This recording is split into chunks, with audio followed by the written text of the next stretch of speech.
ഷാരോൺ രാജ് വധക്കേസിൽ ഗ്രീഷ്മയുടെ ശിക്ഷ നാളെ. ഗ്രീഷ്മയ്ക്കെതിരെ കൊലപാതകം, ഗൂഢാലോചന ഉൾപ്പെടെ കുറ്റങ്ങൾ തെളിഞ്ഞ സാഹചര്യത്തിൽ പരമാവധി ശിക്ഷ ലഭിക്കുമെന്ന പ്രതീക്ഷയിലാണ് ഷാരോണിന്റെ കുടുംബം. പ്രായം ഉൾപ്പെടെ പരിഗണിച്ച് ശിക്ഷയിൽ ഇളവ് നൽകണമെന്നാണ് പ്രതിഭാഗത്തിന്റെ വാദം.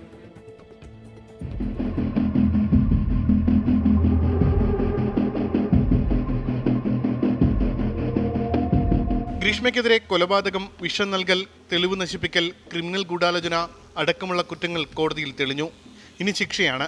അപൂർവങ്ങളിൽ അപൂർവമായ കേസായി പരിഗണിച്ച് പരമാവധി ശിക്ഷയായ വധശിക്ഷ നൽകണമെന്നാണ് പ്രോസിക്യൂഷൻ കോടതിയിൽ വാദിച്ചത്. ഷാരോണിന്റെ കുടുംബാംഗങ്ങളും ഇതേ ആവശ്യമാണ് ഉന്നയിക്കുന്നത്. തുടർന്ന് പഠിക്കാൻ താല്പര്യമുണ്ടെന്നും ശിക്ഷയിൽ ഇളവ് പരിഗണിക്കണമെന്നുമാണ് ഗ്രീഷ്മ ആവശ്യപ്പെട്ടത്.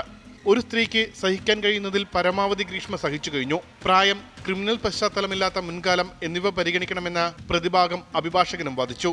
തെളിവ് നശിപ്പിച്ച ഗ്രീഷ്മയുടെ അമ്മാവനായ കേസിലെ 3-ാം പ്രതി നിർമ്മലകുമാരന്റെ ശിക്ഷയും നാളെ കോടതി പറയും.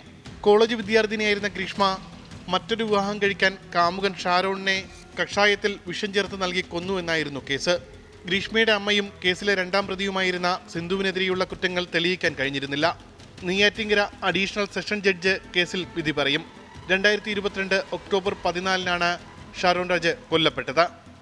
ഷാരോണിന്റെ ജീവനെടുത്ത ഒരു കുടുംബത്തിന്റെ പ്രതീക്ഷ പൂർണ്ണമായി തകർത്ത ഗ്രീഷ്മയ്ക്ക് പരമാവധി ശിക്ഷ ലഭിക്കുമെന്നുള്ള പ്രതീക്ഷയിലാണ് ഇന്ന് ഷാരോണിന്റെ കുടുംബം വിശ്രമിക്കുന്നത്.